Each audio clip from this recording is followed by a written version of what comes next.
Hi, ഇന്ന് നമ്മൾ സംസാരിക്കാൻ പോകുന്നത് ഏജന്റുമാരുടെ അവകാശങ്ങളെയും കടമകളെയും കുറിച്ചാണ്.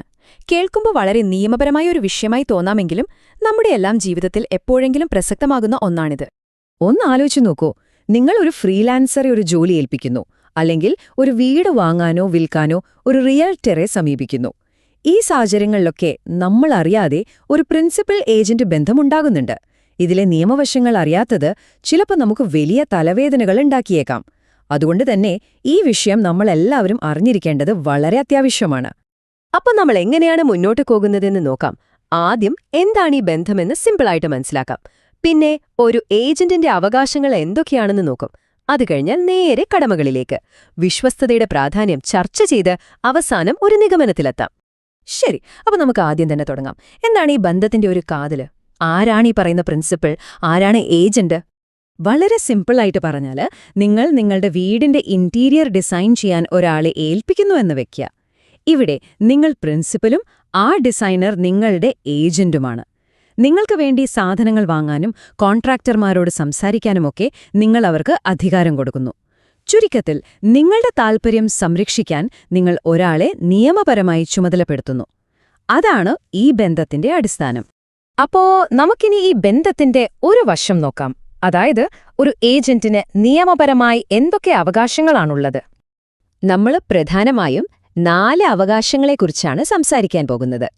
പ്രതിഫലം കിട്ടാനുള്ള അവകാശം മുതൽ ചില പ്രത്യേക സാഹചര്യങ്ങളിൽ പ്രിൻസിപ്പളിന്റെ സാധനങ്ങൾ വരെ പിടിച്ചുവെക്കാനുള്ള അവകാശം ഇതിലുണ്ട്. നമുക്ക് ഓരോന്നായിട്ട് നോക്കാം.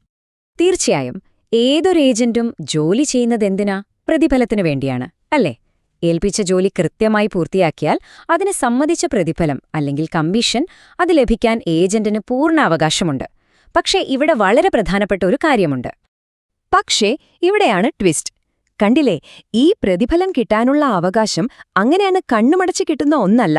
ഒരു ഏജന്റ് തന്റെ ജോലിയിൽ എന്തെങ്കിലും തട്ടിപ്പോ കള്ളത്തരമോ അല്ലെങ്കിൽ അനാസ്ഥയോ കാണിച്ചാൽ ആ തെറ്റ് ചെയ്ത ഭാഗത്തെ ജോലിക്ക് പ്രതിഫലം ചോദിക്കാൻ അയാൾക്ക് യാതൊരു അർഹതയുമില്ല. അപ്പോ പെരുമാറ്റം വളരെ പ്രധാനമാണ്. ഇതിനെയാണ് നമ്മൾ റൈറ്റ് ഓഫ് ലിയൻ എന്ന് പറയുന്നത്. ഇത് ശരിക്കും പറഞ്ഞാൽ ഏജന്റിനുള്ള ഒരു തരം നിയമപരമായ സെക്യൂരിറ്റിയാണ്. ഏജന്റിന് കിട്ടാനുള്ള പണം കിട്ടുന്നതുവരെ പ്രിൻസിപ്പലിന്റെ സാധനങ്ങളോ ഡോക്യുമെന്റുകളോ അല്ലെങ്കിൽ മറ്റു വസ്തുക്കളോ വിട്ടുകൊടുക്കാതെ പിടിച്ചുവെക്കാൻ ഇത് ഏജന്റിന് അധികാരം നൽകുന്നു. പക്ഷെ ഒരു കാര്യമുണ്ട്, ആ വസ്തുക്കൾ നിയമപരമായി ഏജന്റിന്റെ കൈവശം ഇരിക്കുമ്പോൾ മാത്രമേ ഈ അവകാശം ഉപയോഗിക്കാൻ പറ്റൂ. നഷ്ടപരിഹാരത്തിന്റെ കാര്യം ഒരു കോയിന്റെ 2 സൈഡ് പോലെയാണ്.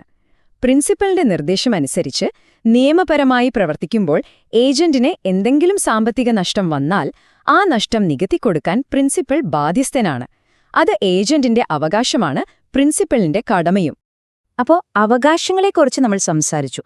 പക്ഷേ അവകാശങ്ങൾക്കൊപ്പം എപ്പോഴും എന്തുണ്ടാകും? ഉത്തരവാദിത്തങ്ങളും, അല്ലേ? അപ്പോൾ നമുക്ക് തുലാസിന്റെ മറ്റേ വശം നോക്കാം. ഒരു ഏജന്റിന് പ്രിൻസിപ്പലിനോട് എന്തൊക്കെ കടമകളാണുള്ളത്? ഒരു യഥാർത്ഥ സംഭവം നോക്കാം. അപ്പൊ നിങ്ങൾക്ക് ഇതിന്റെ ഒരു സീരിയസ്നെസ് ശരിക്കും മനസ്സിലാകും. ഒരു പ്രിൻസിപ്പൽ തന്റെ ഏജന്റിനോട് കുറച്ച് സാധനങ്ങൾ ഇൻഷുർ ചെയ്യാൻ പറഞ്ഞു. ഏജന്റ് അത് ചെയ്തില്ല. നിർഭാഗ്യവശാൽ ആ സാധനങ്ങളെല്ലാം നഷ്ടപ്പെട്ടു. അവസാനം കോടതി എന്താ വിധിച്ചതെന്നറിയോ? ഇൻഷുർ ചെയ്യാത്തതുകൊണ്ടുവന്ന മുഴുവൻ നഷ്ടവും ഏജന്റ് ഒറ്റയ്ക്ക് സഹിക്കണം. അത്രയ്ക്ക് പ്രധാനമാണ് നിർദ്ദേശങ്ങൾ പാലിക്കുക എന്നത്.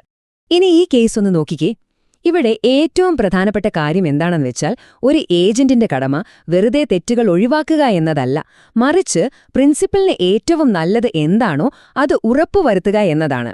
ഇവിടെ ഒരു നല്ല ഓഫർ വന്നപ്പോൾ അത് പ്രിൻസിപ്പലിനെ അറിയിക്കാതിരുന്നത് വഴി അവർക്ക് സാമ്പത്തിക നഷ്ടമുണ്ടായി. അതിന്റെ പൂർണ്ണ ഉത്തരവാദിത്വവും ഏജന്റിനായി. ഇതൊന്നും കൂടാതെ വേറെയും കുറേ പ്രധാനപ്പെട്ട കടമകളുണ്ട്. ഉദാഹരണത്തിന്, എല്ലാ ഇടപാടുകളുടെയും കണക്കുകൾ ക്ലിയറായിരിക്കണം. അത് പ്രിൻസിപ്പലിന് നൽകുകയും വേണം. എന്തെങ്കിലും പ്രശ്നമുണ്ടായാൽ ഉടൻ പ്രിൻസിപ്പലിനെ വിളിച്ചു വിവരമറിയിക്കണം. പ്രിൻസിപ്പലിന് വേണ്ടി കിട്ടുന്ന പൈസ മുഴുവൻ അവർക്ക് കൈമാറണം. പിന്നെ തനിക്ക് കിട്ടിയ അധികാരം പ്രിൻസിപ്പൽ അറിയാതെ വേറൊരാൾക്ക് കൊടുക്കാനും പാടില്ല.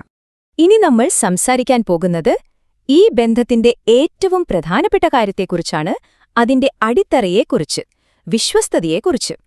ഇത് വെറുമൊരു നിയമപരമായ കടമയല്ല, ഈ ബന്ധത്തെ മുന്നോട്ട് കൊണ്ടുപോകുന്ന വിശ്വാസമാണ്.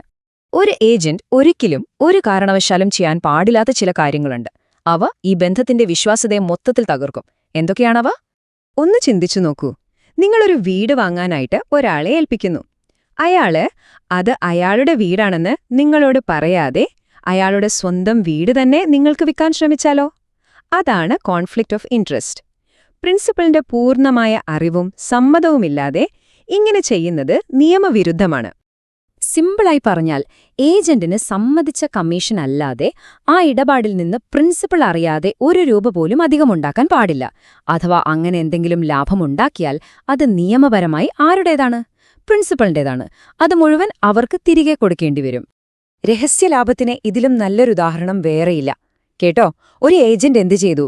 കപ്പലാദ്യം കുറഞ്ഞ വിലച്ച് സ്വന്തം പേരിൽ വാങ്ങി, എന്നിട്ട് വില കൂട്ടി പ്രിൻസിപ്പലിനെ തന്നെ മറിച്ചുവിറ്റു. നല്ല ബുദ്ധിയല്ലേ? പക്ഷെ കോടതി ഇത് കൈയോടെ പൊക്കി. ഉണ്ടാക്കിയ അധിക ലാഭം മുഴുവൻ പ്രിൻസിപ്പലിന് നൽകാൻ ഉത്തരവിട്ടു. വിശ്വസ്തത എത്രത്തോളം പ്രധാനമാണെന്ന് ഈ സംഭവം നമ്മളെ ഓർമ്മിപ്പിക്കുന്നു. ഓക്കെ, അപ്പൊ നമ്മള് അവകാശങ്ങൾ കണ്ടു, കടമകളും കണ്ടു. ഇനി ഇതെല്ലാം കൂടി ഒന്ന് ചേർത്ത് വെച്ച് നോക്കാം. അപ്പൊ നമുക്കിതിന്റെ ഒരു കംപ്ലീറ്റ് ചിത്രം കിട്ടും. ഈ ടേബിള് നോക്കൂ. ഇത് നമ്മൾ ഇത്രയും നേരം പറഞ്ഞ കാര്യങ്ങളുടെ ഒരു സമ്മറിയാണ്. ഒരു വശത്ത് അവകാശം, മറുവശത്ത് കടമ. പ്രതിഫലം വേണോ? എന്നാൽ നിർദ്ദേശങ്ങൾ അനുസരിക്കണം. നഷ്ടപരിഹാരം ഒരു അവകാശമായി വേണോ? എന്നാൽ വിശ്വസ്തത ഒരു കടമയായി ചെയ്യണം. ഇതൊരു കൊടുക്കൽ വാങ്ങലാണ്, ഒരു ബാലൻസിംഗ് ആക്ട്. അപ്പോൾ ശരിക്കും എന്താണിതിലെ ഏറ്റവും വിലപിടിപ്പുള്ള കാര്യം? പണമല്ല, അധികാരവുമല്ല, അത് വിശ്വാസമാണ്. ട്രസ്റ്റ്.